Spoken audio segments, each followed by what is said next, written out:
All right, welcome back to the Fantasy Labs podcast. This is Brian, as always. I am here. We're doing the 3 times a week NBA podcast where we break down the big slates on Monday, Wednesday, and Friday. I'm usually here with Justin Fan, who's our NBA guy, but he is out tonight doing projections and stuff because there's so many games tomorrow. So I have Jay Pearson, who is here filling in. He's a Fantasy Labs guy and works with Justin and I on NBA. He's killing it, and he's going to fill in and go over the slate with me. Jay, sorry, not Justin. It's all good. Good, man. How you doing, Brian? Pretty it's good. Good to take over for Justin. Give him some time off. Yeah, you have some very small shoes to fill. So. Definitely. No, yeah. I'm just messing with Justin.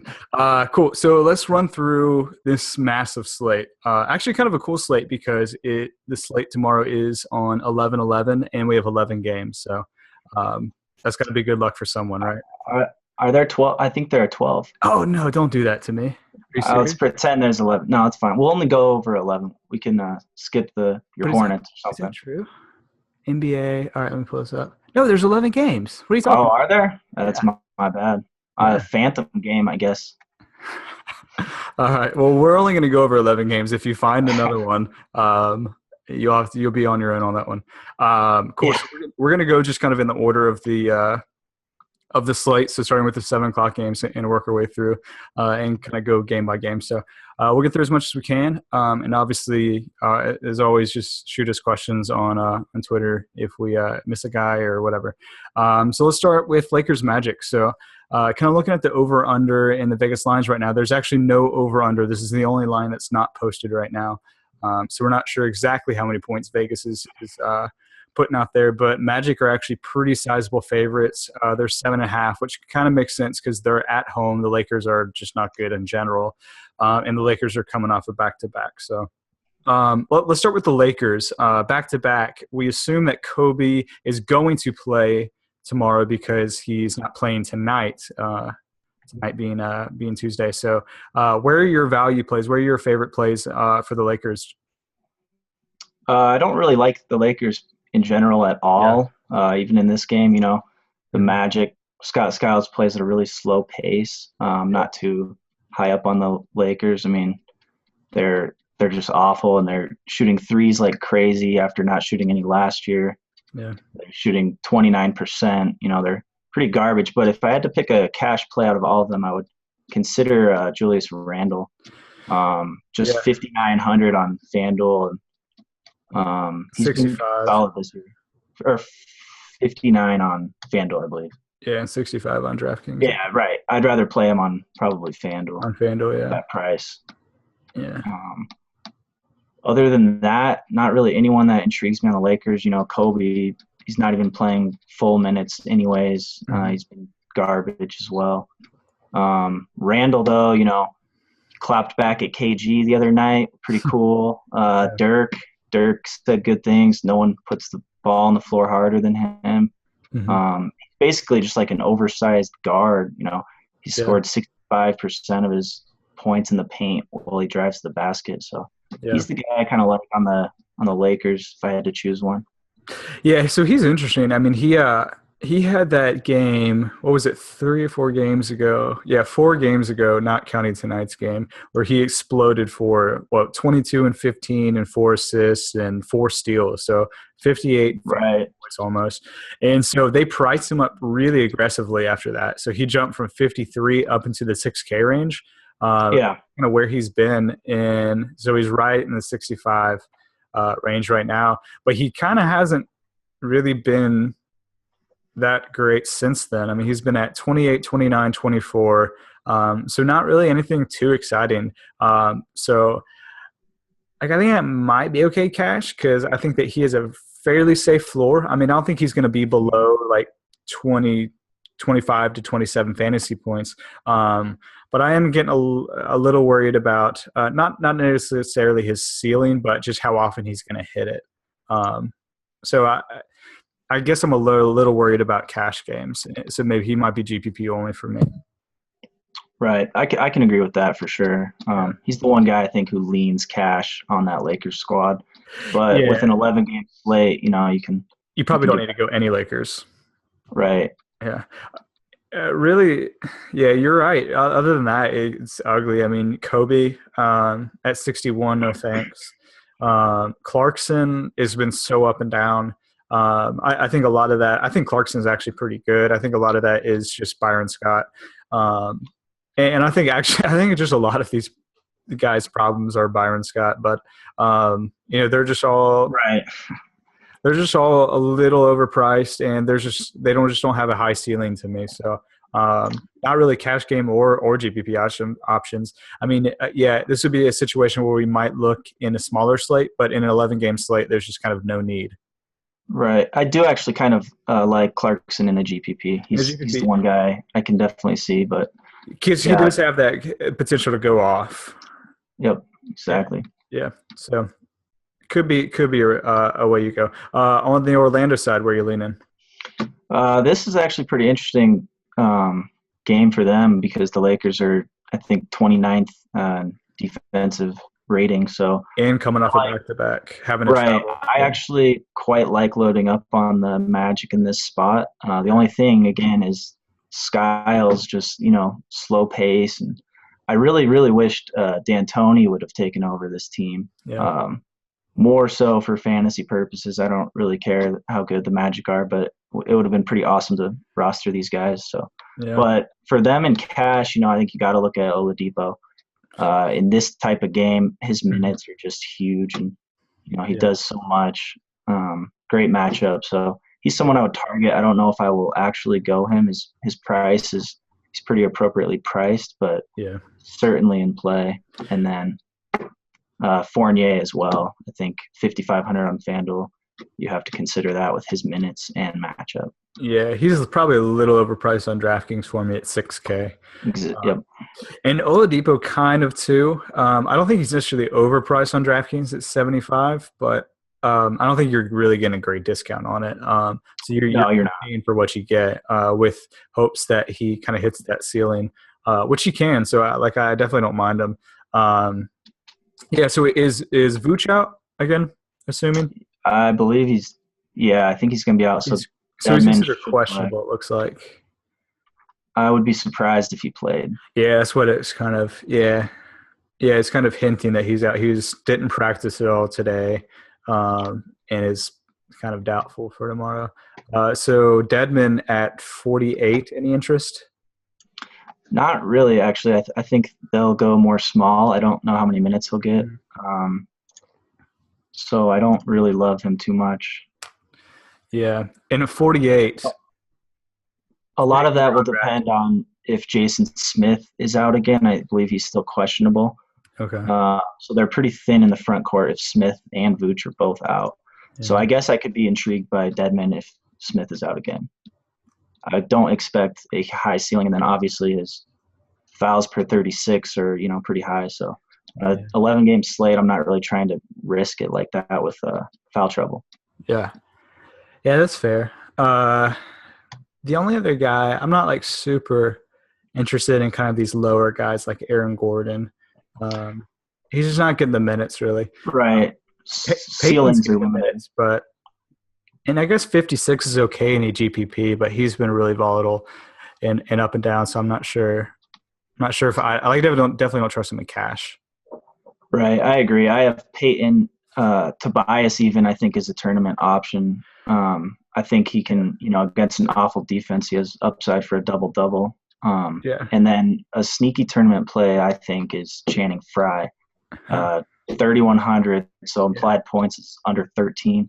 If Jason Smith is out, they're going to have to play Frye. And with his three-pointers and possible rebounds, he could do some damage. Yeah, so he last night, so Monday night, he had 25 fantasy points at 3K. So obviously went way above value. And that was 14 points, 8 rebounds. And hit 4 threes, took 9 of them. So so if he's going to get that same sort of volume, you don't even really care how efficient he is. I mean, obviously hitting 50% of them are great, but if he just hits 3 3-pointers and gets 4 rebounds, that's value. That's about value, really. Yeah, he's a pretty sneaky play. So I'll keep my eye on Jason Smith news and have some exposure probably to Frye. Yeah, agreed. And that's about it for me. So cool. All right, so let's move on to the next game. Knicks at Hornets. I know the Hornets are so these are both back-to-backs, right? Yeah, Knicks are on a back-to-back too. Yeah. Yeah, so back-to-backs for both teams, but the Hornets are obviously get the home part of that tomorrow. So over/under is 196, so not too great there. And the Hornets are 5-point favorites. So let's start with the Knicks. Any opening thoughts? This game's just another terrible Eastern Conference game. I'm sure you're used to, but I'm interested in it just for the zinger putback dunks. I love seeing those, but also Porzingis, I think, he's a cash game play for I think me. so He's too. on my radar. Yeah. Pretty cheap price. He averages 29.4, and he's priced at 5,900. So Yeah. tied at 25 and change. So I think he's pretty good value with his rebounding rate. He averages more points per minute than anyone else on the team. So Yeah. I mean, if you look at his last 4 games, not counting tonight, he was at 32, 35, 28, 43. So, I mean, that's value right there. yeah. And yes, and he's still at 59s, which is pretty cheap for what he's doing. And yeah, so Justin and I have talked about in previous podcasts, trying to look for stats that are relatively consistent. And that rebound rate that you mentioned, I think is something that you can really count on. He's just kind of dominating the boards. He had those last 4 games, double-digit reboundings in 3 of them, and got up to 13 and 14. So pretty consistent in that way. And if he's going to do that, it kind of doesn't necessarily matter a whole lot how efficient he is on offense. Obviously, that is a problem for rookies, just kind of offensive efficiency. But if he's going to be around the rim, and he's blocking 2 a game in the last couple too. So if he's going to kind of just be in the way of the offensive players for the Hornets, who probably are going to give the ball away. There's not too many offensive juggernauts on that team with Spencer Hawes and those guys. So. What are you talking about? He's quite the juggernaut. Yeah. I mean, Kaminsky too was a pretty solid pick. Yeah, Frank the Tank versus Porzingis is going to be quite the top 10 matchup. Yeah. But I do think Porzingis, because of his rebounding rate, is definitely in cash. Cool. Any other Knicks for you? I think Melo's an intriguing tournament option. I just think he'll be under-owned, and he still has that same ceiling that he's had in the past, I think. Yeah. So I think I don't think he's 8,500, I think, so it's not great or anything, and I wouldn't touch that in cash, but I will definitely have tournament exposure to Melo in this game. Yeah, he's kind of always in tournament. Right. In play in tournaments. He has a high ceiling. He doesn't have a great matchup, obviously, with Batum, but he can get it done in a tourney. Yeah, agreed. The guy that's really intriguing for me for the Knicks is actually a guy who's not going to be intriguing tomorrow, so I kind of apologize for setting that up and then letting you down. But it's Jerry Grant. Right. At 36, I don't think this is the spot to play him, and I don't even think that the spot's going to come for a little bit. But he's just been so much better than Calderon, like drastically better, and he just hasn't been getting the minutes. And I think that's probably going to change. So I think that eventually we're going to start seeing Jerry Grant kind of sneak into being actually pretty good play at a minimum price. So I think that. Probably not tomorrow, but he's a guy that definitely keep your eye on in the next 2 weeks, because I think in the next 2 weeks he's going to start taking a lot of those minutes from Calderon, just because I don't think that they're really close, and as far as like how well the Knicks play with them on the court. Yeah, I absolutely agree with that, and I think that should happen, but it's just the triangle offense, failing and stuff. I don't know if Grant will be the best fit for that right away, but I do think he'll creep into those minutes for sure. There's also a Flalo who's on his way back, who I think will actually be a pretty big boost to the Knicks. They kind of need him on the perimeter, and he's good in the post, creating mismatches. So should be back, I think, soon. Yeah. Well, I don't think tomorrow. So it says So the news from today I'm seeing is that he called himself probable for tomorrow night. Oh, okay. I But must have missed that today, but but that's I don't know. We see players all the time that say things that that they say they're going to play and then they end up not playing. So I would say take that with a grain of salt until you see the news tomorrow. Other than that, for sure. nothing's crazy for me. I agree on Melo being a tournament play, kind of just because he's always a tournament play, and because of his ownership. Rolo exploded last game. He had that like almost 40-point fantasy outing. But I think that would be kind of 2 points chasey for me. And I especially agree. against the Hornets, who kind of just play at a really slow pace, and I expect this game to be at a slow pace. And the Hornets don't have like amazing front court players, but they do have some tough ones that aren't going to like let him just bully around the rim like he's done it in the past games with him and Porzingis. So, um, he's kind of intriguing because you'll pull up his game log and say, "Oh, okay, he had 40 fantasy points," but off of him, O'Quinn's just not getting the run to be able to do anything. So Right. it's kind of Porzingis or bust for me with New York, especially on this slate.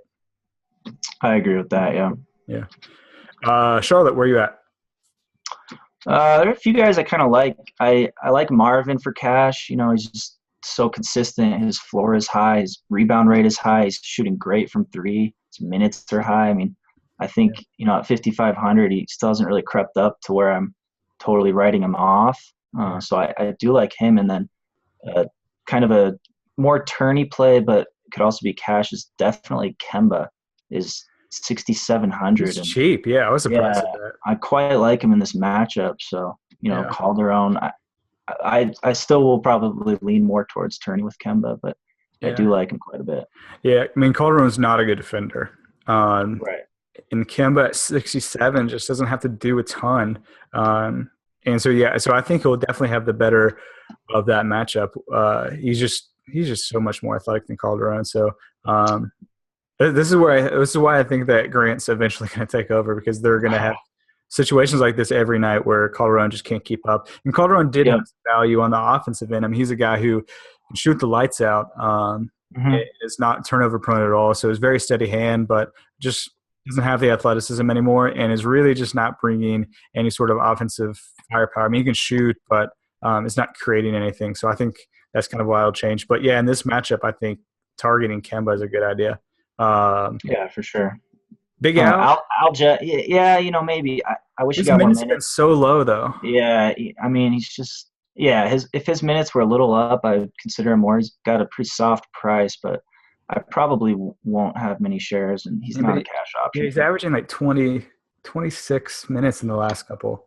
That's just 26 on the season, 26 and a half. So, they're shooting a lot more threes this year, which is nice. I think what they were like last year. Yeah. So they're kind of bombing them, which is pretty cool to see. Yeah. I agree on Marvin. Yeah, he's still pretty solid. Batum is I don't hate in tournaments. I'll say that. And Lamb, I don't know. He had that dud the other night where he only had 8 fantasy points in 23 minutes. Yeah, he just had 4 points and 4 rebounds, and that was it, and a couple turnovers. So he was kind of on the way up. Right. That dud. So. Yeah, he's been playing well this year, though. He has, yeah. So I think that he's an okay option at his price point, which is at 43 on DraftKings. So I think he's fine, but definitely no cash after last game. That kind of worried me a little bit. Yeah, for sure. Maybe it was something that isn't going to last, and maybe he'll bounce back well tomorrow night. But I just don't think his ceiling's enough where you need to like put him in a ton of lineups. I agree. Anyone else for you? That's pretty much covers that game. Yeah. Yeah, that's about it. Yeah. Okay. Moving on. So the next game is the Raptors at the 76ers. And so the over-under, this is the lowest of the slate, is at 192.5. And the Raptors are pretty sizable favorites, as, kind of just any team against the 76ers are. They're at 9.5. So let's start with the Raps before we get to the 76ers. So what are your first thoughts on them? The total of this game really is not going to scare me off of the Raptors guys. They are, they're playing the Sixers, so Because the obviously, spread. right. I mean, the spread, which I do think they'll cover anyways, but also because Lowry and DeRozan are just guaranteed minutes. They play so many minutes, so Yeah. I like both of them for cash quite a bit. Yeah. And then I think Carroll is game time.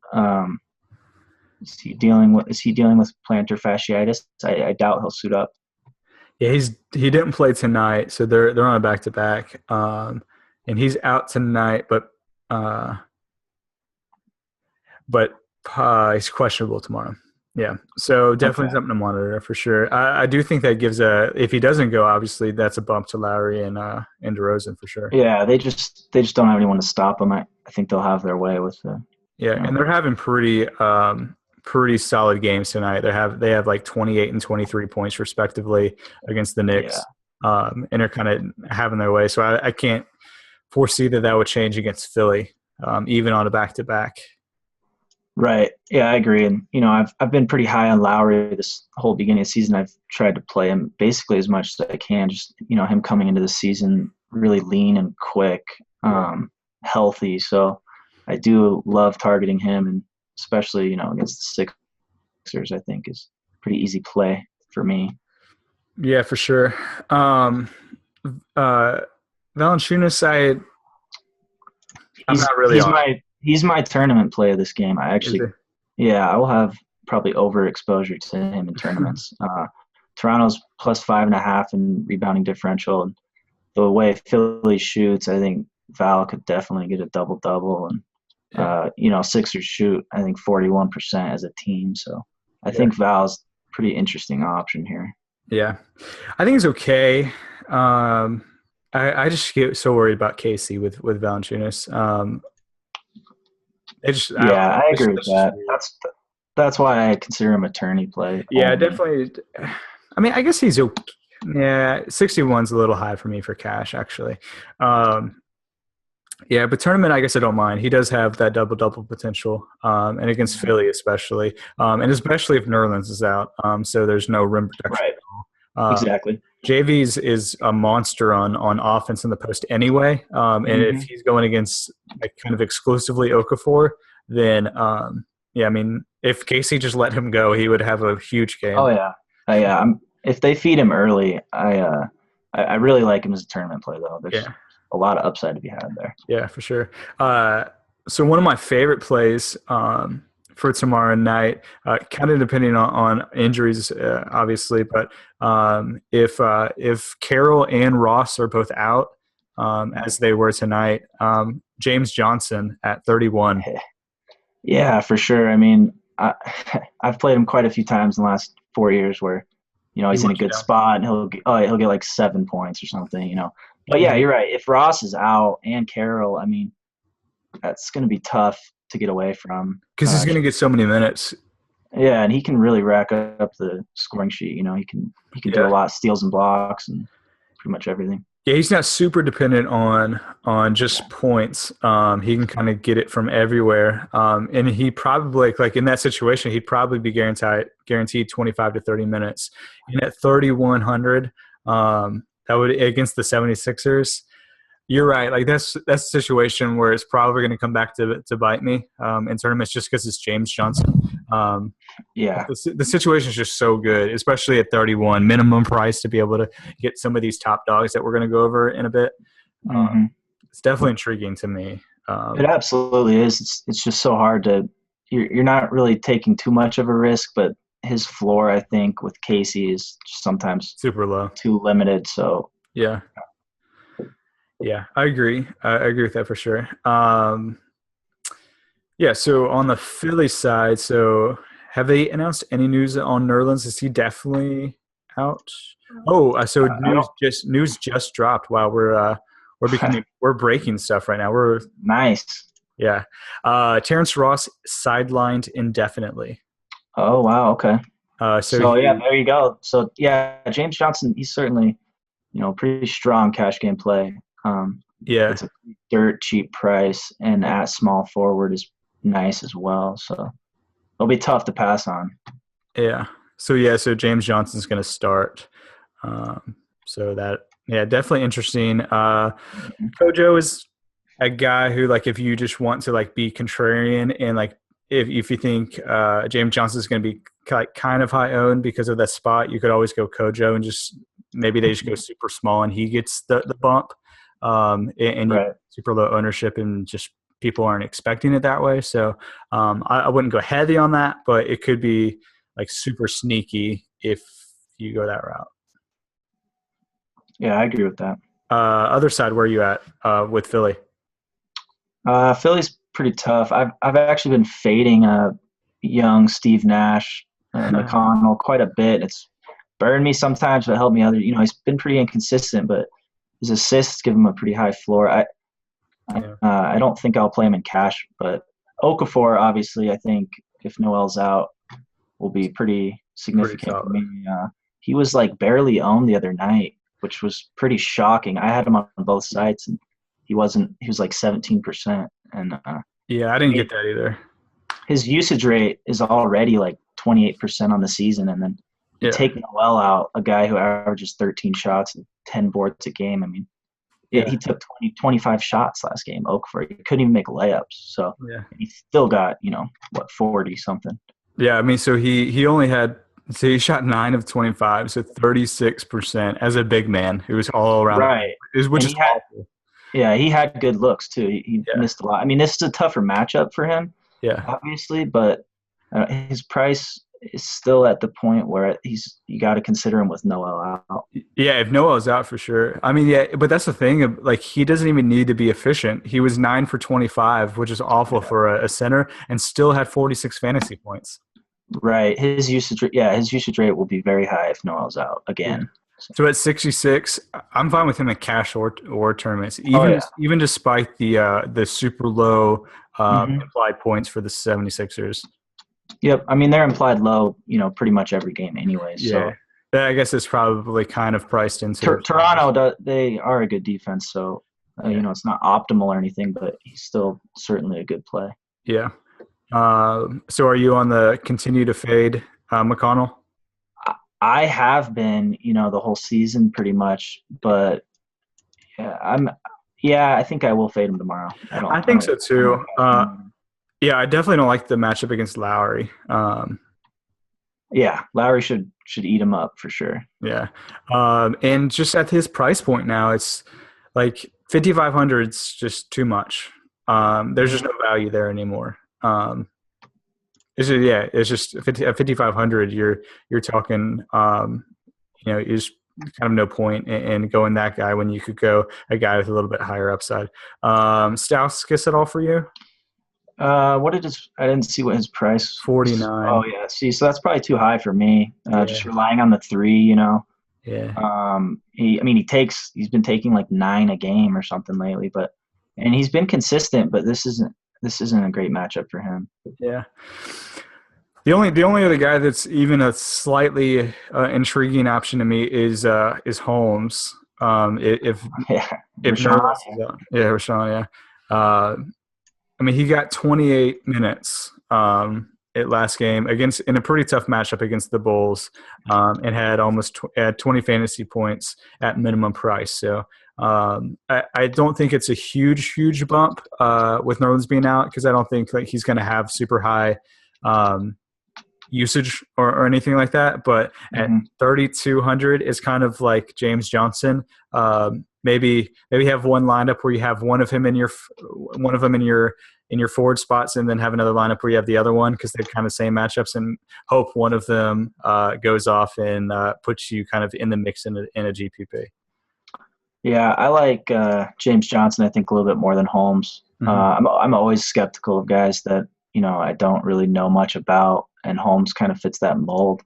I think they'll go small. I think Toronto can go pretty small as well. So I'm not sure, but he should definitely see 25 minutes around that. So and I mean, anytime you're talking that many minutes at a min price guy, you kind of have to think about them in a tournament. But it is fair to kind of question how talented they are.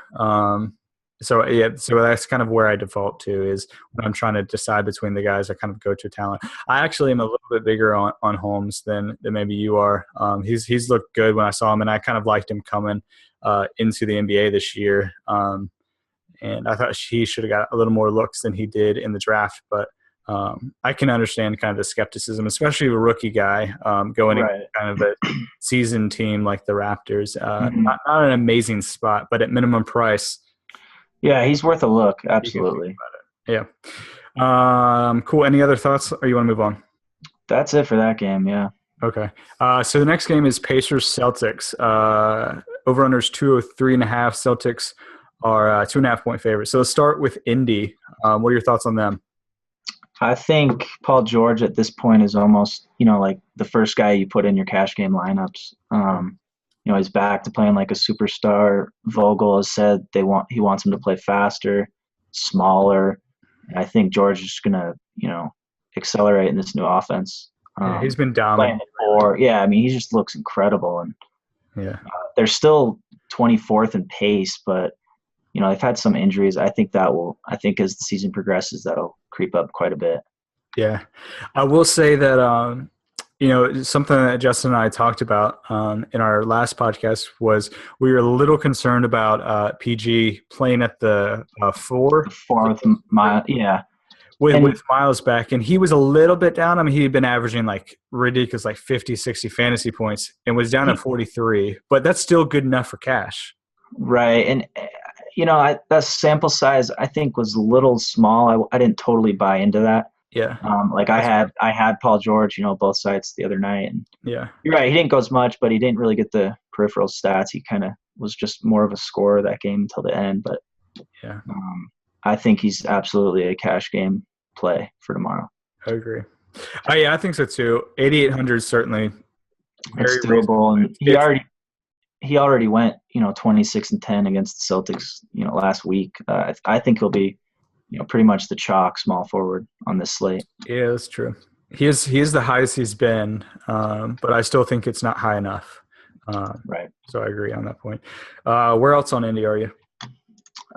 Nowhere in cash, but I think George Hill in turn, he's somehow George Hill's always underpriced, and I always fade him. But this is a pretty good spot. It's a juicy total, a close spread. I think it's important for these close spreads to have some exposure. And he's only 6,100 on DraftKings, and he had a really good game. Game last night. He had 23, 7, 2, 1, and 2. So he's a guy that can definitely fill up the box score.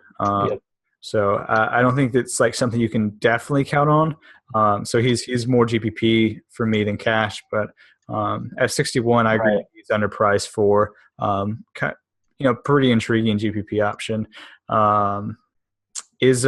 What's going on with Smart? Is he? I mean, I know that he's not playing tonight. Yeah, I saw he wasn't playing tonight. I think he's questionable tomorrow, but I don't think he'll play. Yeah. So that makes Hill a little bit more intriguing because I think Smart's probably their best point guard defender. I guess they could stick Bradley on him. Yeah, I mean, he's good on ball defender, but yeah, that's why I think Hill's just better as a tourney play. Yeah, agreed on that. Cool. So I think that's really it for me on Indy side. Yeah, I assume they'll be going their same starting lineup as last game, but if Jordan Hill starts, he definitely is an intriguing option for me. Yeah, he's a guy that doesn't have like a super high ceiling. So I'm not really searching him out in the lineup. But he's had a pretty solid floor lately.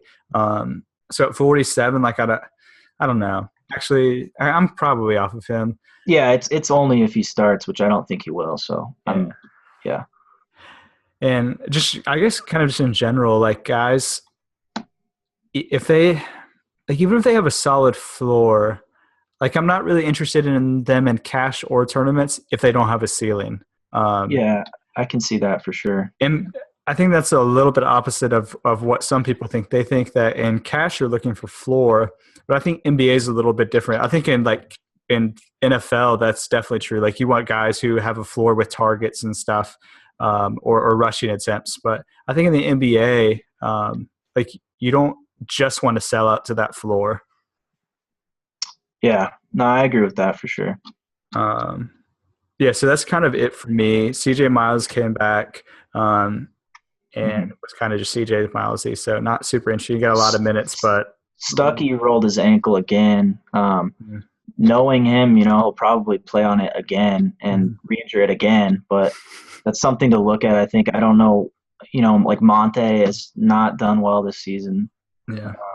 So it doesn't really help too much. Miles maybe, but he hasn't done much either. So yeah, I mean, Miles is questionable, but just inconsistent, and his floor is like 0 points. Oh yeah, I think I've played him when he's gotten 0 a few times. So yeah, so that's it for me. On the Celtics side, Isaiah Thomas,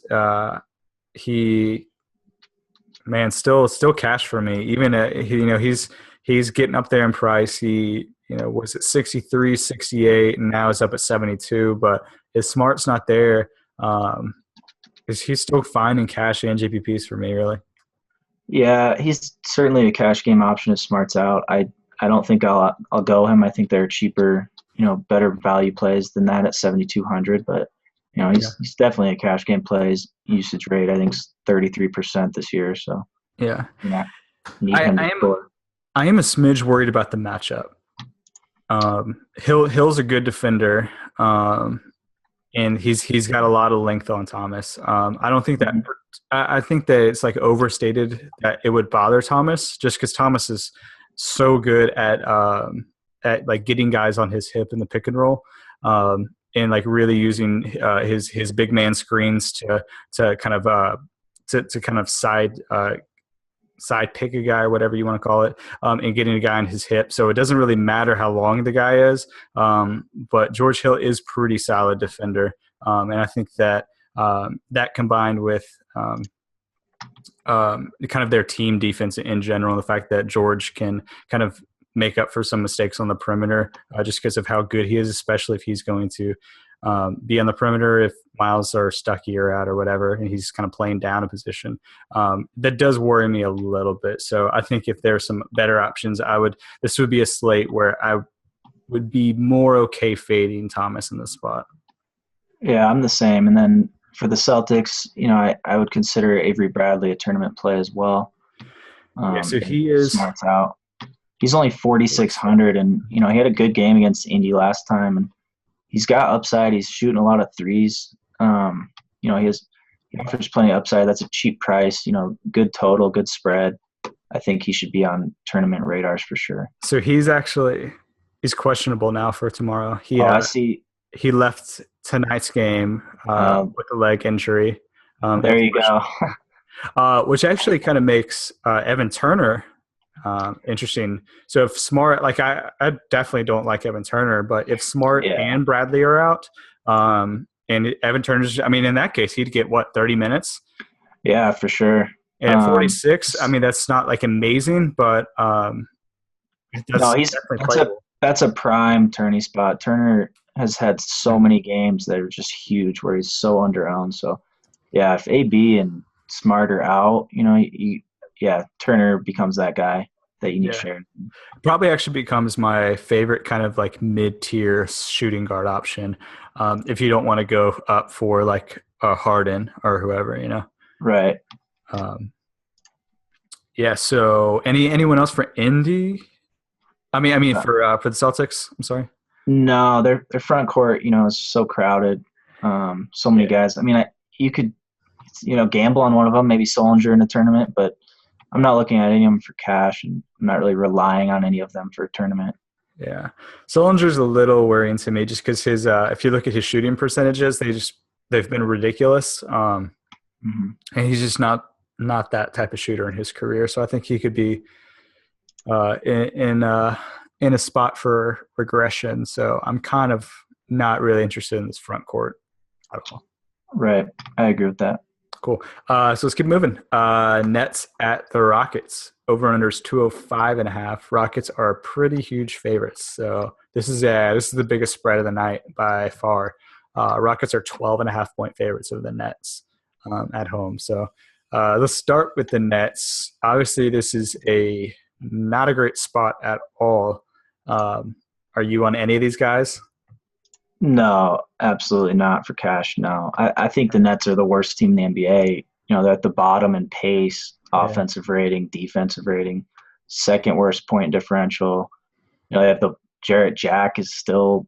I mean, he had a minus 7.8 net rating last year, and they're still throwing this guy out there. It doesn't sound good. Brook Lopez, he's probable, but it's the same ankle foot that he's had surgery on, like 3 times. So even if he plays, I doubt they're gonna look to him that much. And they should be pretty cautious, I think. Yeah, it's almost like those situations where you just kind of wish he was out, because then that opens up some potential values. But yeah, you're right. I think he's going to play, and I think he's just going to be limited, which doesn't really help us because he's going to take usage. He's just not going to be any good with it. Right. Even if he was out, that would just mean, where are you going to go? Yeah, they'd lose by 35. But the Rockets have won 4 in a row. They're looking good. They are giving up a lot of points. I think 104 straight. So I think tourney-wise, I think you can possibly consider. I guess Thaddeus Young. He's their only kind of consistent guy. So if you think this game might be close, or Brooklyn will somehow score a lot, I think you got to kind of look at Thaddeus and even Jarrett Jack, even though he's the worst point guard in the league in real life. But those are intriguing. I guess they'll be obviously super low owned. Yeah. I guess, I don't know. Like, maybe I'm being too cute here, but if Lopez was completely out, Thomas Robinson maybe? Yeah, maybe. Same thing for him as, he's bouncing around teams and stuff. Yeah, he's had some games where he shows, he's pretty solid rebounder offensively. But what's his upside? They have Bargnani, who's just looked so bad this year. I can't see him getting a big chunk of minutes if Lopez is out. No. Bargnani is a guy, like, if you're talking like where a guy's floor is. So Bargnani 2 games ago, he had a negative point game. Yeah, that doesn't surprise me. Yeah. So it's not only that you're having a low floor, you're actually like, this guy will take away fantasy points from the rest of your team. Yeah. So definitely, even if Lopez is out, no Bargnani for me. I don't think there's a spot where I would ever play Bargnani in DFS. I'll tell you a spot. It's the JaMychal Green challenge, and that's my recommendation for you and Justin is Bargs. Let's see it. Let's do it up. Oh Lord, it was Bargs. Okay, all right. Well, guys, please give me your suggestions and suggest someone else other than Bargs, so I don't have to. Yeah. It's rough. Even though I know what's going to happen is they're going to all pile on the Bargs idea and make me play Bargs in tournament, which is going to be madness. So the Rockets side of it. So are you worried about the blowout potential? I'm actually not. The Rockets are dead last in the NBA in bench minutes. Only 14.2, I think, a game. And 12.5 is scary, but when you look at that and you see, their guys, even Thornton going 35 a game, Harden, Lawson, Ariza, they're playing huge minutes. So, I think they'll probably cover that spread for sure. But if they are up 22 or 23 and going into the 4th, I think Harden will have got his piece by then. And he's still one of my top plays of the night with his crazy high usage rate. Crazy high, yeah, and the matchup is obviously great. Right, he passed Westbrook, so he has the second highest usage rate behind Boogie. Yeah, so. Agreed. Yeah, and he's expensive. He's at 10-1, so you have to pay for him. But obviously, where his points have been lately, that's still a bargain, which is kind of crazy. He had 74 fantasy points the other night. Right. And then one of my favorite plays from this game for sure is Dwight. He's only 7,200 on DK. It's I kind of, love Dwight here. Yeah. begging you. If Lopez plays, he's not going to be 100%. If he doesn't, I mean, Dwight It could, doesn't matter to me whether he plays. yeah. I mean, he should have a field day. So, yeah, he was in foul trouble last game, and he still went 20-20 in like under 30 minutes. So, He had 29 minutes, was in foul trouble against the Clippers. right. Yeah. So against DeAndre, who say what you want about his defense being overrated, underrated, whatever, it's fine. But like still like a solid, like big person. Like he's a big human around the rim. And yeah, Dwight still went 20-20 in 29 minutes and looked fantastic. Yeah, he did. He's looked good, and I do agree that DeAndre's defense is overrated, by the way. Yeah, I'm in that camp too. But yeah, so in general, like if like someone was asking me, are you worried about the blowout for any player? I would say I'm worried about it for Howard because I think it'll limit his minutes. But I would also add in that I don't think it matters. Right. You know what I'm saying? Like at that price too. I mean, even if he only really gets cheap. 30 minutes, I like think that he's still going to exceed value in 30 minutes at 72. So yeah, so cash and GPP for me, both of those guys. For sure. Any other Rockets to you? Yeah, I mean Bev, I think is still questionable. I don't think he'll play. I don't think he's really. Oh, I guess he returned to practice today, but he's questionable. Terrence Jones is questionable, so that kind of makes it a little tougher to maybe rely on Ty Lawson and Marcus Thornton. I think if Terrence is back, they're going to give him minutes, and I think the only realistic way to even it out is to give Thornton less, even though he's been playing great. So I do think Thornton will start tomorrow if Terrence is back, but I'm off him in cash. Yeah, me too. And then Lawson, I mean, he played 41 minutes the other night against Austin Rivers and shot 2 for 11. Yeah. Only had 4 assists. So, I mean, I'm off him too. This is Harden's team. Lawson's he's not that great of a cash game player for me even tomorrow. Agreed. I'm personally fine with Thornton in cash and GPPs. If Terrence is back even? Oh, if Terrence is back, then no. If Terrence is out, yeah, absolutely. Thornton, I think, is still cash. He's really shooting well from beyond. So yeah, playing huge minutes. So yeah, if Bev and Terrence are out, then yeah, I think it's hard kind of to get off Harden, Thornton, and Dwight in this game. Yeah, and I'm even kind of okay with Capella. Like obviously, like his value's a little like his value's obviously not the same as it was when Dwight was out. But like if you're just trying to be sneaky and you're worried about the spread and the fact that maybe Capella plays a lot in the fourth quarter and gets garbage time with Dwight out, then I think he's sneaky, especially in this matchup. And I don't even think it's that sneaky because I think the Rockets understand that he's good and they've been giving him minutes even with Dwight playing. So I think he's like a fairly safe sneaky play, if that makes sense. Out of sneaky plays, he's one of the safer, sneakier plays. Yeah, he's like a 7 on the sneaky scale. I still probably won't have too much exposure to him, but I see what you're saying. Fair. Yeah, cool. That's it for me. Yeah, that's it for that game. It's a good game to target, I think, for those Houston guys. Yeah, for sure. Cool. So we're halfway through. Let's keep rolling. Warriors, Grizzlies. Interesting game for sure. Over under is 200.5. Yeah. 200.5. Warriors are 7-point favorites. God, man, I hate the Warriors so much. I got that feeling. I listened to the last pod, skeptical, which I understand, but I mean, they're picking up right where they left off. They're number 1 in offensive rating, number 2 in defensive rating. They're crushing everyone. Yeah. I'm using them in DFS. Small. So, like, I appreciate when they win me money, but I hate them so much. That's fair. I have no loyalties in this game anymore, man. I got out of that. I don't even root for teams anymore. So except Seattle. But they're not a team anymore. But you're right. Yeah. Yeah. I would always root for Sean Kemp. Yeah, there you go.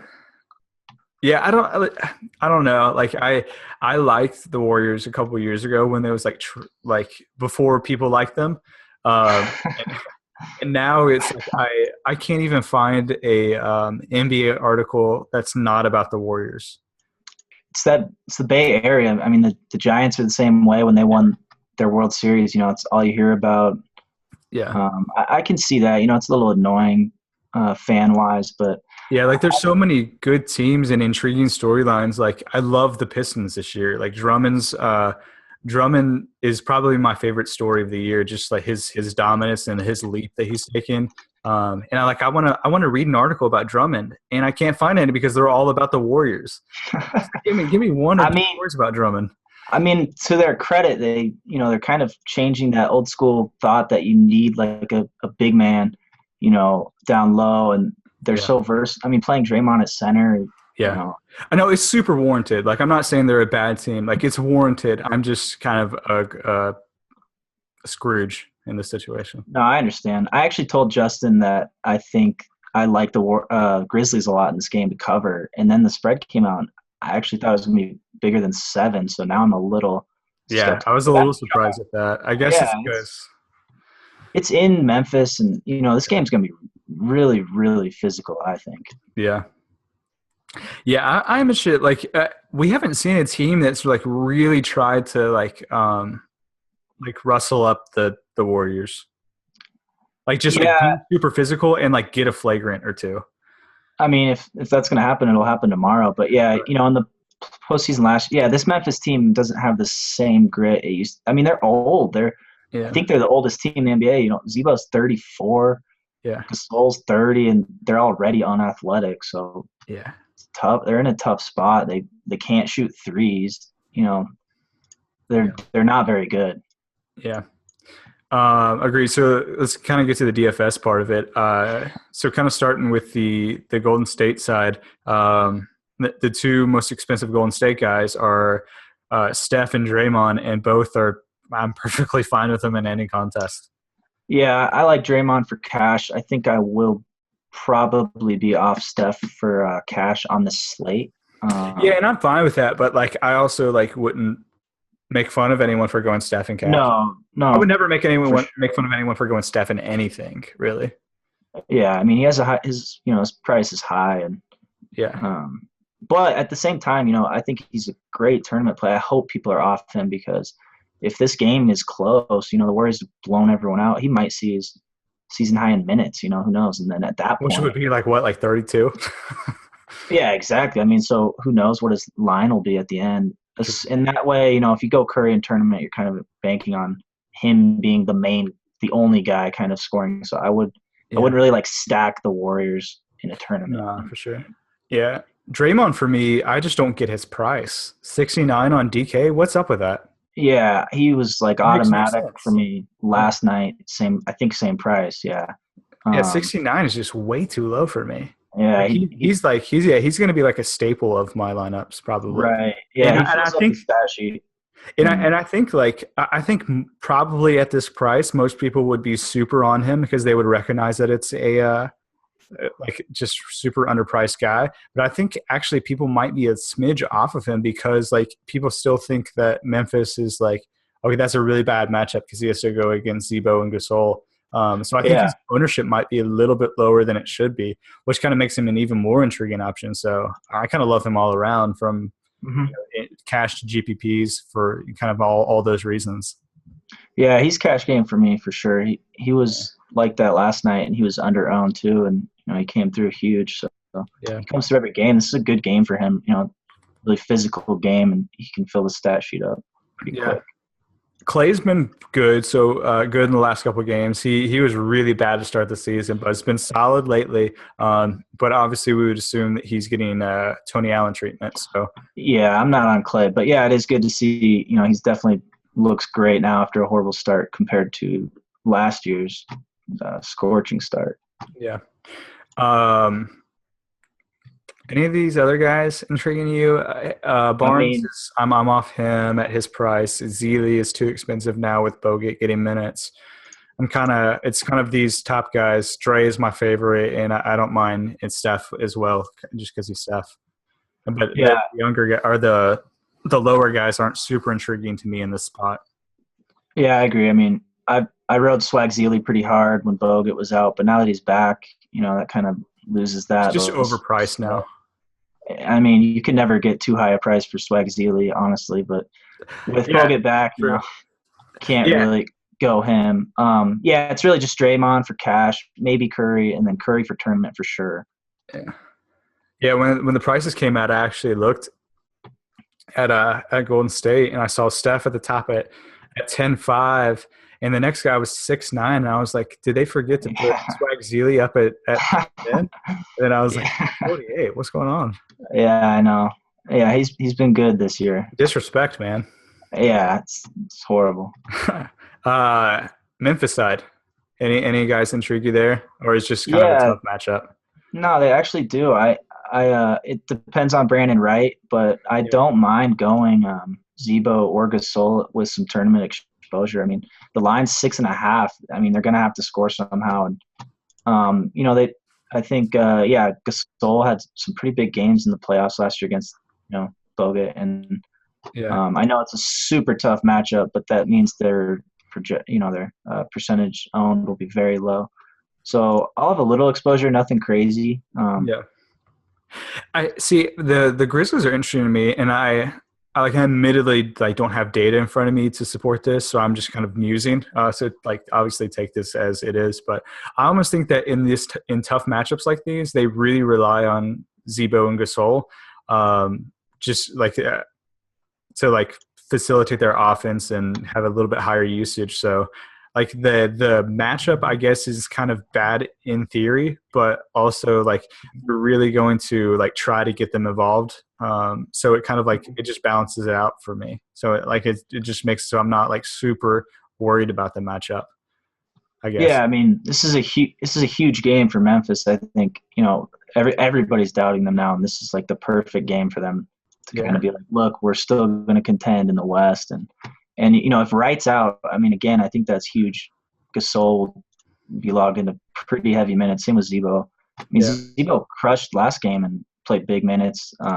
Yeah, and his salary is low, so it's dropped Right. $900 in the last week, and they've had a pretty brutal schedule. I mean, they Yeah. played the Clippers and the Jazz, and I mean, they played Portland, and that wasn't bad. They played at Golden State before that, so I mean, nothing crazy, but they're coming off a 5-game road streak where they are on the Yep. road, and they're finally back at home tomorrow. So you would imagine that would probably give them a little bit of a boost just to be back home and a little bit more rested. So, yeah, for Zebo's more interesting to me than Gasol, Mhm. but I definitely don't mind the plays. Any of the other guys for you? I For mean, you're missing like the main guy in this game, JaMychal Green. yeah, well, I I thought think. he deserved his own segment, so it's gonna Yeah, wait. we can get back. We can get back to him. Yeah. Yeah. So before we get to JaMychal, obviously the most important guy in the slate, Yeah. Conley interest you at all? Uh, Not as much. I like Zebo and Gasol more, but yeah, if you think this game's gonna be close and you want to throw Conley in, I got nothing against that. Yeah. It's a little tough for him around the rim, obviously in that matchup, but he's got some upside here. Yeah. I hear you. Yeah. So JaMychal Green, 3K.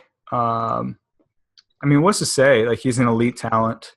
Fire him up. If Wright's out, I mean, just easy cash game play even too. Yeah. I wish I could start an entire lineup of all JaMychal Greens. Honestly, like I would be fine Yeah. with taking the. I guess I would leave like 20K in salary on the table at that point, but well worth it, right? Yeah, it's a unique lineup. That's kind of what you need for these GPPs. So. Exactly. Yeah, you need a unique lineup, and I think all JaMychal Greens. You think that would be unique? They might be a Well, little chalky for me. at this point, now that we've talked about him too much, I think it's JaMychal might be leaning towards chalk. Yeah, I'm afraid of that, but it's the price we pay. Right. Right. Yeah, cool. So let's move on. Clippers at the Mavs. So this is the highest over under, I believe. Yep, 213 Mhm. and a half. So a lot of points in this game. Clippers are 7-point favorite. So let's start with LA. What are your thoughts?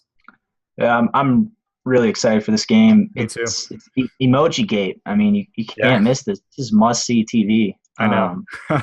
So yeah, the clips. I mean, and as high as the total is in this game, is crazy. But I mean, I kind of think Blake is like my only cash game player in this game. Yeah, that's fair. But I do think he's really solidly cash. Oh yeah, for sure. I mean, it's just, Dallas just doesn't really give too many guys solid minutes, and Yeah, they got Parsons on a minutes limit. West should be bumped up to 32, but the whole game really just is more tourney plays for me yeah, than cash, even with that high total. yeah. I do agree with that. 95 still like he's like underpriced to me still. Yeah, I mean, this should be a big game for him. Chris Paul, I didn't get to watch too much of him, but I do you know if he's 100% healthy after sitting Uh, out of the game? I think he is. So he's a tourney play for me too. Obviously, his price is not. It's 8,800 actually. So he's a great tournament play in this game. I see. I actually really love him as a tournament play because Yeah.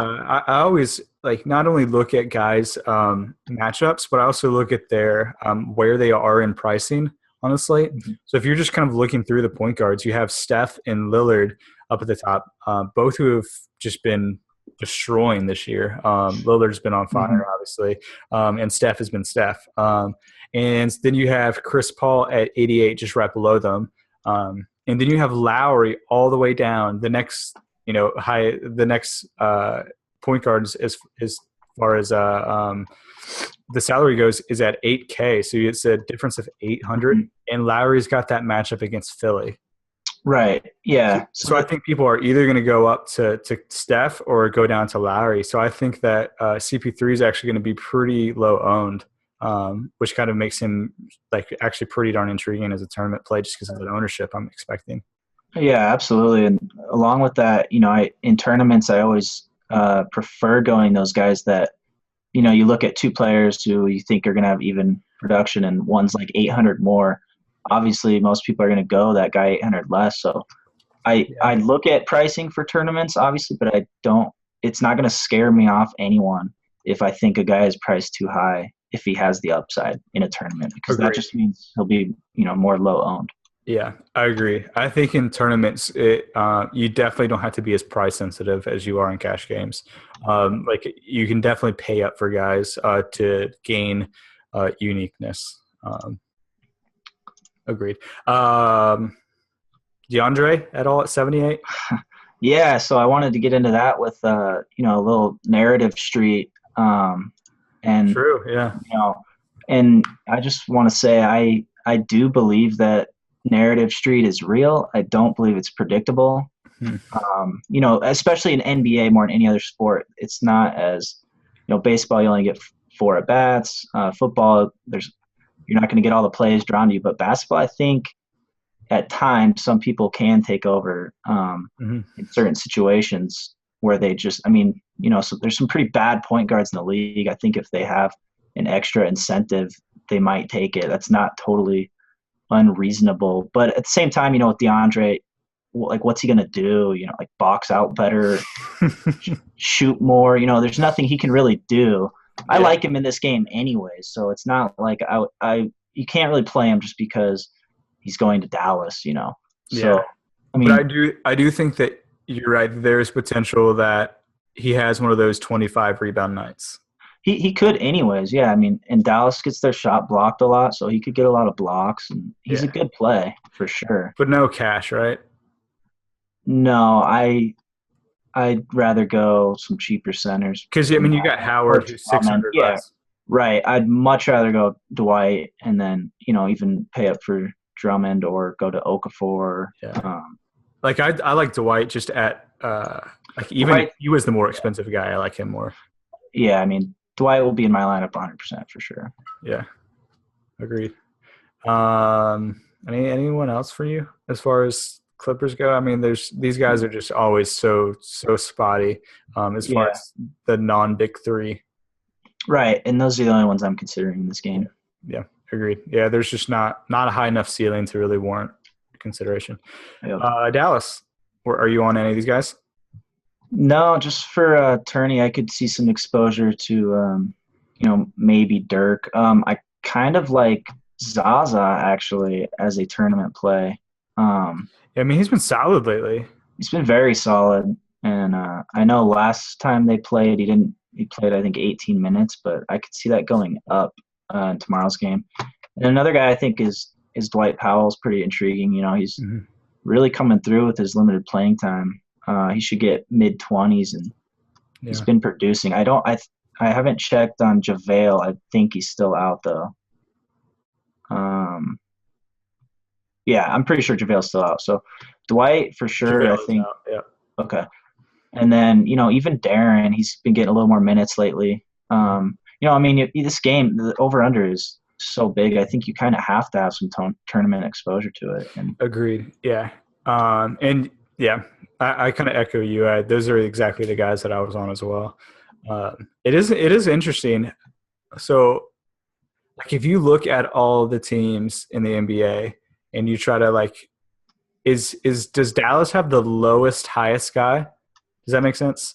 yeah, the guy with the lowest ceiling for Dallas. No. I'm saying like their highest priced player is at the lowest out of all the NBA teams. Oh, well, that goes hand in hand because yeah, they don't have anyone with an incredibly high ceiling. Dirk's, not really gonna go off. I don't think very often, and Darren's limited. I mean, maybe. Yeah, no, there's really not Yeah, anyone. I guess it does go hand in hand with their ceiling because Dirk is their most expensive player at 64. Like even like the other bad teams that you think about in the NBA, like Philly's bad, but you have Nerlens, who obviously is more expensive than that when he's playing. But Dallas Yeah, is just kind of just doesn't have that guy that's going to explode. yeah, and that's unfortunate with this total. I mean, you kind of want to get a Dallas guy in there, but With a super high usage, yeah. But yeah, you just don't know who it's going to be. it's just not there. I mean, I think Wes is a little interesting. 32 minutes, he could stroke some threes in this game, Yeah, and and he's not underpriced for coming back off an Achilles injury, but he's really underpriced from just career Wesley Matthews. yeah, I mean, and I don't like him really at all in this game. He does nothing but score, so especially on this team. So Yeah, he's not getting any rebounds or assists really. no. So tournament at best, but at 42, Mhm. I guess if you're doing a lot of lineups, maybe have one or two. Right. Cool. Let's move on. Next game is Pelicans at the Hawks. Another really high over-under. So this is the second highest of the slate. We're at 212. And Hawks are actually pretty sizable favorites. They're at 9 right now. So let's start with the Pels. Where are you at? Yeah, I feel pretty bad for them this year. Finally got rid of Monty, and they start winless. Just can't They're get healthy. decimated by injuries, but Yeah. I mean, I think Drew it will sit on the back-to-back, if I'm not mistaken. So you're team Ish? Oh, for sure. Yeah, I love Ish. Yeah. Yeah, give me that Ish. He played 33 minutes last week, and he didn't shoot well, but he put up a 7-7-7 line. And, Yeah. their team's a mess. And Ish, yeah, I guess he's 4,800, so it's not great, but I see. I don't mind it at all. it's tough. Yeah, I'll probably play him. He jacks up threes, and Yeah. he's going to get assists. Yeah, 48 is – it just seems high for Ish Smith. I mean, it's fine. Like, I get the public just probably doesn't think he's any good, so they're like, why would you pay 48 for Ish Smith? But, like, if Drew's out and he's going to get the point guard minutes, I think 48 is very reasonable and probably too low. Yeah, he's pretty high up on my cash game radar if Drew's ruled out. Yeah. He's got Tony Douglas to compete with, and that doesn't really worry me. Yeah. Ish or Isaiah at their prices? I'd probably lean Ish. But, I mean, again, it depends on the Celtics. Assuming Smart's out. Yeah, that's close. I really do like Ish. So, yeah, I'd probably save money there. Yeah, I'd go Ish too. Yeah, which I think is actually pretty telling. Because I think a lot of people will have just kind of put Isaiah in as kind of a chalk guy. I think people are kind of at the point where if Smart's out, Isaiah's in their lineup. Whereas I think that you could go save money on Ish and not really lose a whole lot here in the slate. So, yeah. To Brow or not to Brow? Yeah, I mean, we were waiting for the Anthony Davis game like all season. I knew it was happening, and then sure enough, he's playing the same team he dominated last week. So, yeah, I'm gonna try to fit him in for sure. Yeah. Are you? I'm off of him in cash. I usually play him in cash more so than others. Okay. I will try to fit him in. He's definitely expensive, so if I can't, then I have no problem fading him in cash. Yeah. See, yeah. I don't mind him in cash. It's not saying that I think he's a bad cash play. I mean, I love him in tournaments, obviously, and I don't mind him in cash. But um, Dre's price, if I'm just going one power forward, is just way too good to kind of justify the difference. You know? Yeah, no, I can agree with that. There are a lot of options on an 11 game slate. Um, Yeah. Agreed. Any of these other New Orleans guys intrigue you? Eric Gordon has been pretty yeah, solid lately. for sure. Yeah, Eric Gordon is absolutely intriguing with Drew out. He gets a little more minutes and more relied upon to score. Yeah. And he's playing a lot of minutes, and he's actually shooting the ball really well from Yeah. deep. So he's got some upside. I wish he did more outside of kind of scoring. So I'll probably fade him in cash, but he's definitely an option. Yeah, I think you can go better options in cash. But yeah, in tournaments for sure. Like if you end up with Eric Gordon around your price point of where your shooting guard needs to be, I'm definitely fine with that too. But that's kind of it for me as far as New Orleans go. Are you on anyone else? No, not in New Orleans. Yeah. Oh, sorry. Yeah, actually, for tournaments, Ryan Anderson for sure. Okay. I think he's a pretty solid tourney play. He's been averaging 32 minutes lately and shooting 6 threes a game, I think, and his rebounding's actually been pretty high. So he's a Yeah. tournament option for me, absolutely. Yeah. He's a little high for me. But I don't hate it. You're right. I keep on going back to like a guy like Draymond who is just $100,000 more with a Yeah, significantly higher ceiling. So yeah, so I don't mind like if you just like kind of are in around that price point and you feel really great about your team and you end up with Rhino. I'm fine with it. hmm I don't think I'm gonna like start any of my lineups with him in it. yeah, no, I mean, yeah, and he's definitely not a cash game play for Agreed. sure. Yeah. ATL, where you at? Well, I was trying to find out what the deal is with T smacking my boy Bielitsa the other night. Uh, Yeah. That's he, a good call. he should draw a 1 game suspension. I don't know. I haven't really checked today, honestly. But if he's out, I think Schroeder's like against in this game. I think he's your number one guy you put in your lineup for sure. Yeah. Like he should be 100% owned if Teague's out. He's at that point. Yeah. So rumors are there's going to be a single game suspension. Yeah. So if he's out, which I hope he is because I like Schroeder anyways, but Yeah. you know, So he's at 44. Oh yeah, 44 against. yeah, I mean, Ish Smith. Yeah. Okay. exactly. So yeah, he's the number one value play if Teague does happen to get suspended. Um, Yeah. I mean, the Pelicans they're dead last in the league in defensive rating. So I Yeah. like all these Hawks guys. The only thing is the blowout factor, but that won't be too much of a problem with Schroeder. Yeah. Yeah. I almost like don't mind. Sometimes in tournament lineups, I don't know if you ever do this where you like in a tournament, like you have to make an assumption about a player just naturally. Like if you have them in your lineup, you're making an assumption about them, right? Like you're assuming that they're going to do well in a kind of correlating assumption. So like if you have Brow in your lineup and you're like making the assumption that he's going to have a Brow game, you can also make the assumption that the game's going to be a little bit closer. So then you can go a Hawk because you're not worried about the blowout factor, because if Davis is going to go for 43, then most likely it's not going to be like a 20-point game. I mean, it could, I guess, but Yeah, no, it's important for those kind of game time calls. I think it's important to maybe pick a side of what you think, even a questionable player, and kind of make a lot of tournaments banking on that. I think we'll know in time on Teague for sure. But yeah, I mean, Schroeder, I think, is cash and tourney. Absolutely. Should be pretty high owned if he draws the start. And then if he doesn't, I like Teague. He's always underpriced too. I do see he bumped up a little bit, but yeah, Teague's kind of always under owned, and he's always in these great spots. He's always under owned, and this is a great spot, I think, for him. Yeah, For all 69 of is them, definitely really. reasonable. Yeah, and then I like Millsap and Horford in cash too. The Bays difficult thing, no, not I. I'm not too high on Bays, the Based God. I'd prefer Tabo to be out, and even Corver, who's been resting on back-to-backs, but that won't be an issue tomorrow. Yeah. Yeah, he's kind of a GPP only for me. I don't hate him at GPPs. He's going a little No, 52, but yeah, I think if you're kind of going that route, you might as well just go Schroeder, who's less expensive.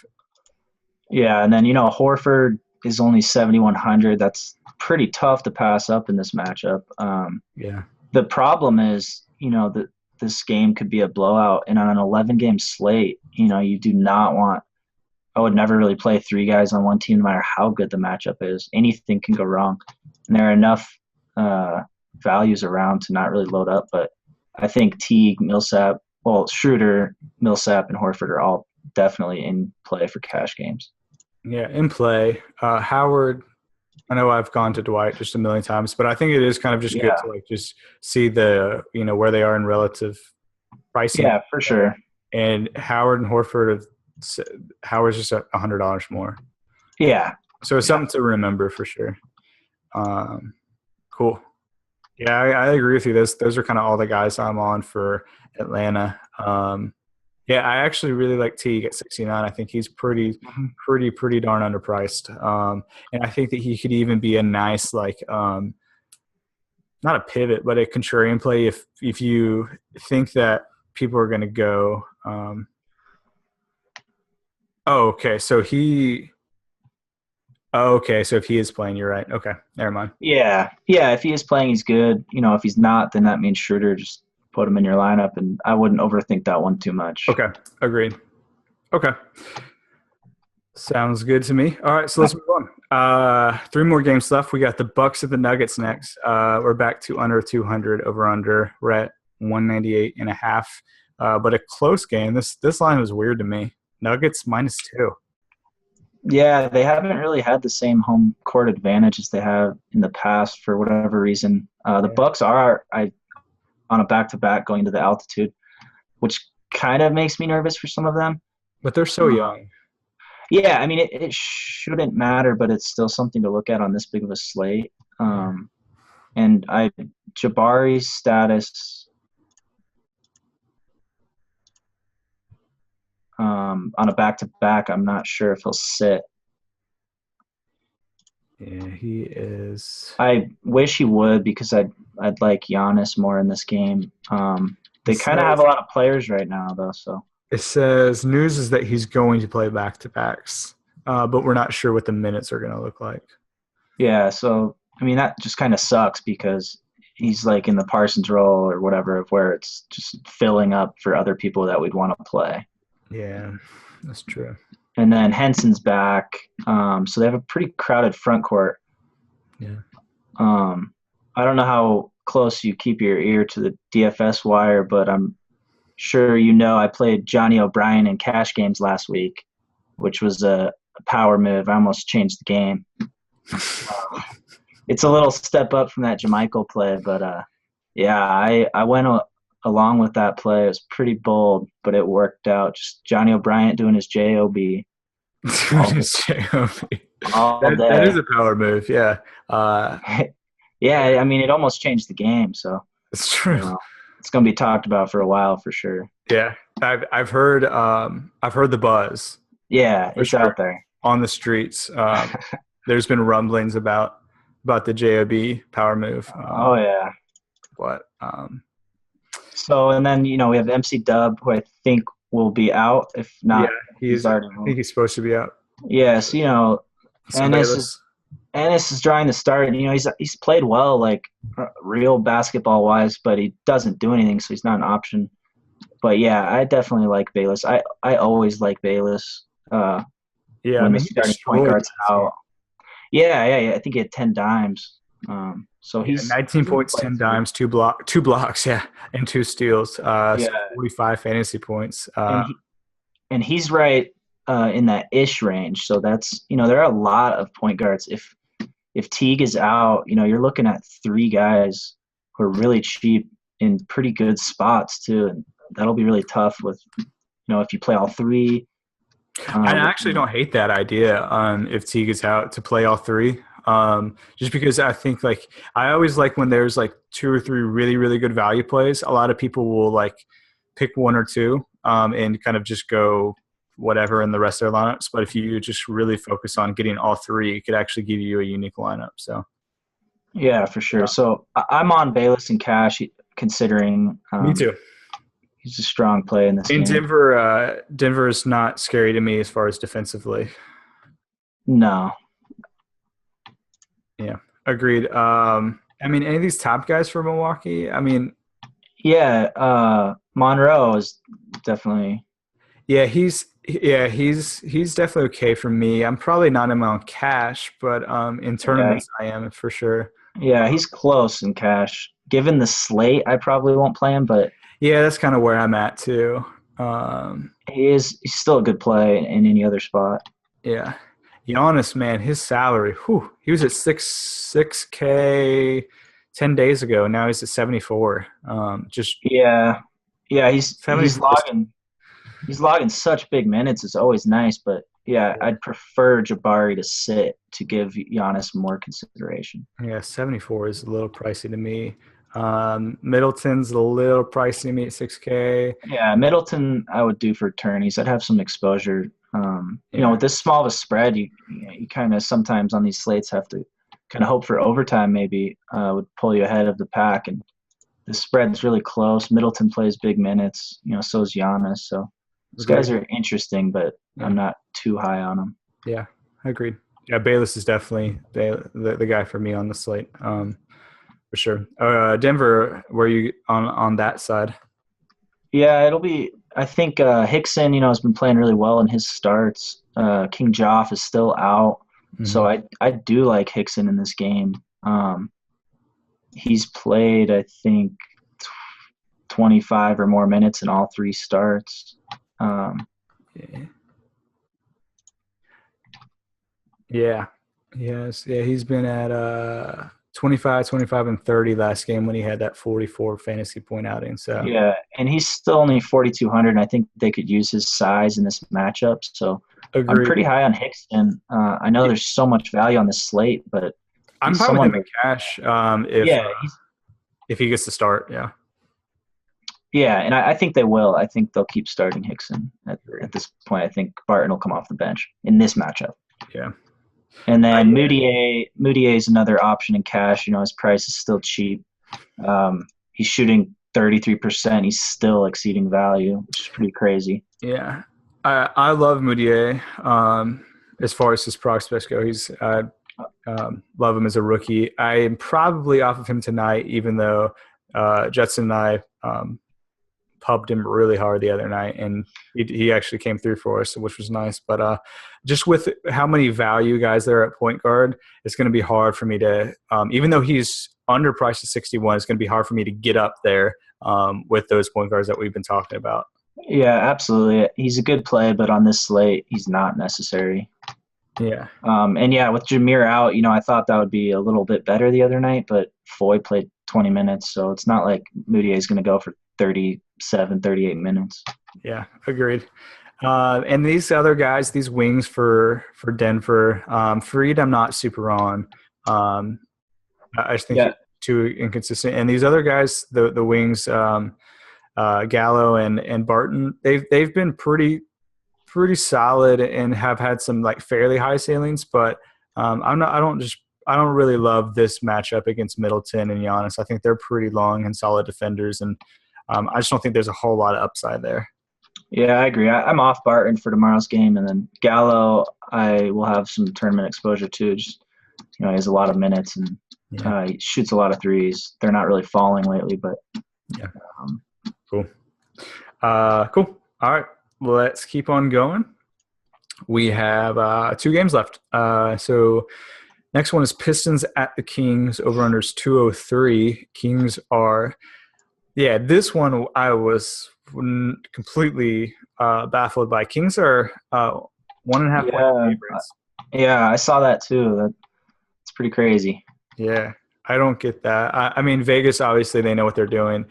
So maybe they're expecting a big boogie game or something. But that seemed weird. Detroit's actually pretty good this year, so I'm not really sure. Yeah, I'm buying into Detroit this year. Yeah, so I think they'll win that game. So, Boogie's back and he's a beast, obviously, and he looks great. yeah, So that's probably why they're favored and at home. but still, yeah, I don't know. I do love this game though. This game is very enticing. It's the Kings play at a fast pace, Yeah, close spread, high over under. I mean, this game is awesome for yeah, tomorrow. agreed. So let's start. So give me your thoughts. Let's start with the Pistons.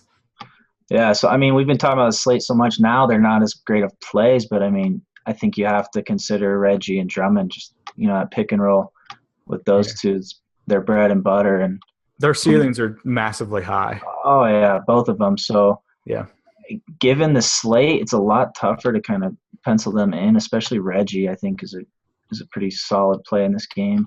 yeah, but I don't think that you have to have some exposure to them in tournaments. Oh yeah, for sure. I mean, yeah, Reggie has a top 6 usage rate in the NBA this Yeah, year. I mean, it's crazy. yeah. And I'm not worried about the Sacks defense. I'm not worried No, about Rondo, even well, though people think he's a good defender still. no, absolutely not. And Boogie's not the best at defending the pick and roll either. Yeah, One thing about this game, though, that I do think is kind of worrisome is the foul trouble. I Mm. think we're kind of due for a Drummond game, and Boogie and Drummond, in the paint, those guys, it's going to be physical, and it depends who's getting the calls, but I could yeah. absolutely see one of them getting in pretty bad foul trouble. Boogie's really good at drawing fouls. So Drummond, this could be a game where I don't mind fading him. Yeah, that's interesting. I hadn't really thought about it that way, but you're right. Bookie is really good at drawing fouls. Um, yeah, that actually is a really good point. So It's hard to kind of make your decisions off, foul trouble possibilities, but I I think mean this is that's a fair. spot Yeah, where, yeah, yeah. I mean, if you're looking for, yeah, I think that's definitely a reason to maybe not completely get off exposure of Drummond, but maybe just limit it as opposed to a different slate where obviously you would want to target Drummond. right. And on the other hand, Boogie's one of my favorite plays of the slate tournament wise. Yeah, I agreed, and I think it's not only because of just because he's Boogie, but also he's only $400. He's $400 more than Drummond, so I think a lot of people will see what Mhm. Drummond has been doing and kind of take that $400 discount. So I think he Right. might be a little bit lower owned than he probably should be for being Boogie. And then, yeah, let's go back to the Pistons. Sorry. Yeah, yeah, Marcus Morris, I've been just pounding him in cash games all yeah. year. He's been so solid. Like his floor is like, Yeah. yeah, His floor with his minutes and just being a small forward too, the value there, I yeah. think. I've been playing him a KCP lot. is okay for me too. Yeah, I have him as a tourney play strong. He's been playing really well. Yeah, Shooting a lot of threes. The only problem is, his secondary stats yeah, are lacking. yeah. Agreed there. Yeah, so Stanley had a great game the other night. Exploded for what 20 points, I think. But I think Stanley's going to be really good in his career. But I think even at 3,200, this is points chasey if you go that route. So I'm kind of off. Yeah, I agree with that. I actually had him in some tournament lineups earlier this year, and he didn't do anything, but I am high on him for the future. But yeah, I'm not really on him for this game. Yeah, yeah, even coming off the good one. Yeah. Cool. Sacramento side. So obviously, I think we agree on Boogie. But what Yeah. about on the other guys? Rondo, if Carlson is out, Yeah, pretty crazy. He played the entire game and still only put up 30. So yeah. Yeah, he played 48 minutes. First guy to play the full game in the NBA, which is I would not have put my money and on. it's Rondo. Yeah, exactly. Neither would I. So, But I but mean, he does have triple double potential. So yeah, tournament he's game. absolutely an option. If Carlson's out, he's just very, very strong option, and especially for tournaments. Yeah, agreed. Gay has been bad this year. Yeah, so I was gonna say my super sneaky tournament play is Gay because because no of that one's reason. gonna no one's gonna be on him, and Boogie's back. Yeah, Um, his ownership percentage is going to be so low. he's 6,900, so like he's the ultimate tourney play. Something that is so obvious where you fade him that he goes off. His Mm. price is low. Boogie's back. It's all Yeah, you. I mean he'll be at a percent or two. Yeah, and this is a really juicy game too. So True. Gay still has the upside. Yeah, He has looked bad. I mean, obviously he's far from a cash game play, even at that discounted price. But I will have some tournament exposure to Gay. that's fair. Yeah, I'm okay with that. Belly has been okay in the last couple games, but I I think KCP is actually a pretty good defender. And Stanley is too. So uh, and Reggie really, their entire wing Yeah, defense is actually pretty solid. And yeah, they are. yeah, so I'm kind of off a guy who can't really create his own shot. You know, Yeah, he's a spot up shooter, and he doesn't do anything else. I don't know what his upside is, and yeah, me here. So I mean he did get 30, but yeah, I feel bad for him playing on the Kings, going from the Spurs ball movement, to playing I on that. know it's so different. Yeah, It's horrible for him. yeah. And I mean, he's played well, and against tough matchups, he had 30 fantasy points against Golden State, and then yesterday or last night he had 25 against the Spurs in the revenge game, Narrative Street. So Yeah, he's been okay, but I just don't really love this matchup. I know that's kind of weird to say that I don't like this matchup after they played the Spurs and the Warriors, but hmm yeah, I think it's points, JC, and I'm not. yeah, I'm off him for sure. Yeah. Any of these other guys intrigue you at all? I just don't trust really the split in the front court with Cauley Stein and Koof. It's Yeah, I'm the same way. not enough value there for me. I guess you can, Cauley Stein maybe in In the some tournament, tourneys. Yeah, just hoping that he just racks up a bunch of peripherals. right. Yep.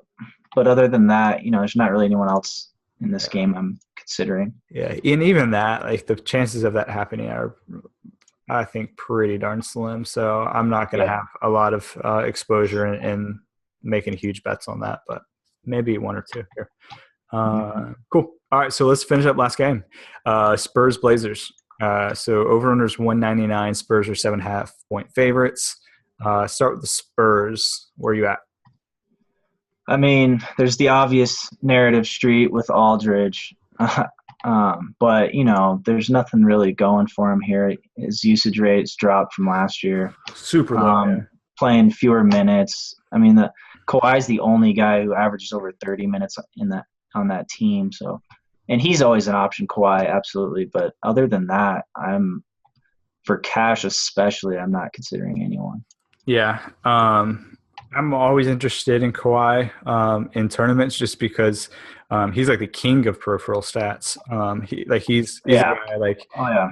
he'll Three have steals, 4 blocks, or whatever, and he'll have a five by five game at some point this season. yeah, Just he's a don't know what it'll stud. be, but his price has been creeping up a little bit. He was at 74, just last week, and now he's up at 82. I guess it's okay matchup against the Blazers, but uh, hmm it's not like it's not juicy enough where like I'm really searching him out. Yeah, I've been playing him way more on FanDuel lately than DraftKings. Yeah, He's still an option for me on FanDuel though tomorrow.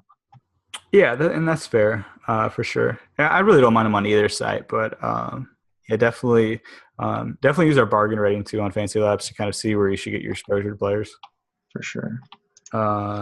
Any other guys? Not on the Spurs. Yeah, they're not very intriguing.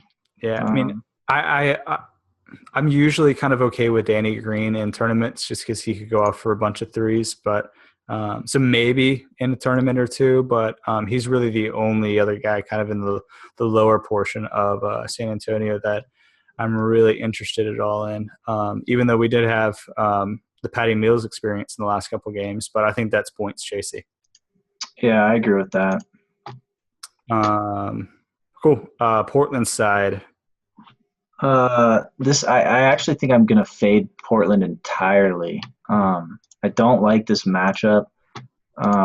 Spurs are third in defensive rating, and they hold opponents to 31% from three, and the second fewest threes attempted. They're not. I just don't think they're gonna let Lillard bomb on them, basically. And I think he's an easy fade at his price, even though it hasn't risen as much as it should. Yeah. Just matchup wise, I'm totally off Lillard, and same with CJ. So, so are you I guess I would bet on Danny on Lillard and Kawhi on CJ Yeah, I wouldn't be completely surprised if if they put Kawhi. Kawhi on him. Yeah, it wouldn't totally surprise me, but in order for that to happen, I think Lillard would have to get hot, and I don't think he will. I think the Spurs are pretty solid on the perimeter, and Danny's really good too. yeah. So I think it's an easy fade. As a tournament play, by all means, but I think there's a small chance Lillard kind of pays off his price. I think so too. And so I guess I asked that question because it's always interesting to me when I fade Lillard. It kind of intrigues me to go McCollum instead.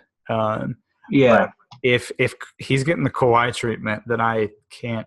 right. Am I And right Lillard, to do that? Lillard's been like bulletproof all year. He And this has, yeah. guy, it's crazy to say that I'm for sure fading him when I've played him a lot, but just this specific matchup, I Yeah, think is the time to fall off the wagon with playing him every night. yeah, that's fair.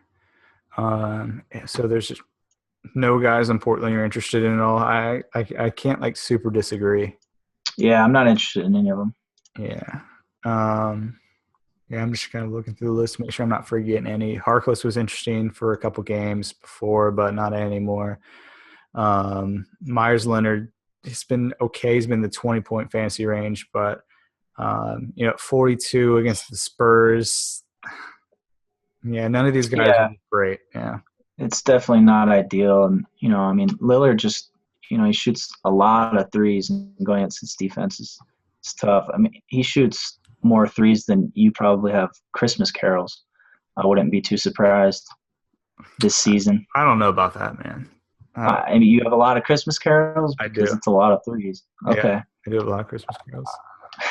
All right. So I have like a super fringe narrative street idea for you.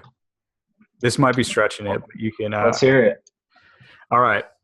So one of the biggest things that I make fun of in my life is the fact that Mason Plumlee was on Team USA, which was just I hate Duke. I live. Yeah, I know. Yeah. Yeah. So everybody hates Duke, though. yeah, so everyone knows this. So I hate Mason Plumlee and I hate Coach K and I love all this stuff. So anyway, so Mason Plumlee was on Team USA, and who's the new Team USA coach? Yeah, Pop. Yeah. So this is an audition, am I right? Yeah, Plumlee might think like that. And again, if you want to pound the narrative argument, it's narrative street. Mason Plumlee going against his future Team USA coach. Yeah, I mean, he's had big games anyway, so true. Tournament-wise, he's not an awful play. Yeah. But yeah, he had that narrative, and I mean, he's a must play. Yeah, he went from an awful play to like the number one play over Schroeder if Teague is out. Yeah, true. Yeah, that's interesting. There's quite a bit of narrative on this slate. There is, yeah. And I really don't like any of them. There's just not enough reason to go them. I more like narrative with guards because they can control. They can control like what they do with it. Yeah. What's to stop some guy from not, oh yeah, you're wide open in the corner, but I'm going to shoot it because my homie's right sitting courtside, like. Right. And then the coach yells at you or whatever, but that's just it doesn't stop them sometimes. So. Yeah, I do love that we have you and Peter who are like definitely Team Narrative Street, and I'm pretty sure Bales is not on the Narrative Street. I'm not on it when I play. I'm on it when I talk. So fair enough. Yeah, I'm all about Narrative Street in terms of like so and so has 50 fans at the game, but that's not gonna make me play the guy. I just like it. like I as do a too. so. I love talking about it as well. Right. And, obviously football, it's way different. I don't believe in it at all for football or baseball too. So, Yeah, I just don't think there's really any data to go. but, there are some instances like Derrick Rose against Indy when he went off after they lost in the playoffs. They celebrated a little too hard. It's not unrealistic to believe that guys can try harder one night in NBA. True. And it's not even try harder. It's do more, take more shots or more initiative. Yeah, they have a direct they can directly affect their own usage. Right. I mean, and the main thing is it's not predictable. So that's why nobody should ever seriously consider it. Yeah, agreed. Cool. All right. Well, that is the slate. We will It's a big one. It's a big one. 11-11 with 11 games. So I'm still looking for that 12th game. Yeah, you do that. Maybe it's just Mason Plumlee versus JaMychal Green. Maybe there's a double header we're not aware of. Maybe so. Or no, it would be JaMychal Green against Johnny O'Brien, like just a one-on-one matchup. Oh, JOB would mop the floor. I would play that slate. Yeah, I'd stack it. I'd stack JOB. Yeah, 100% ownership percentage. Yeah. It's just DraftKings and FanDuel just getting just rake. And I would just gladly pay the rake. Oh, me too. To get that much exposure to JOB, that's easy. Yeah. These are great. We should run our own daily fantasy. This is great ideas all around. Yeah, absolutely. I love it. Cool, Jay. Thanks, man. Good luck, everyone. So I actually think we're going to because Justin's got these huge Wednesday slates. It's just not really feasible for him to do projections. So I think Jay's going to join on Tuesdays and co-host the pod with me. So shoot him a welcome on Twitter. Let everyone know your Twitter handle so they can go make sure if they're not following you already to do that. Cool. It's just Doppelsykes at Doppelsykes is the handle. Cool. Yeah, so go follow him. Ask him all your questions, whatever you have. If we didn't get him on the slate, and you'll definitely see him next Tuesday. So good luck tomorrow, and let us know if you win, especially if it's with JaMychal Green or JOB. All right, see you. Sure. Peace out.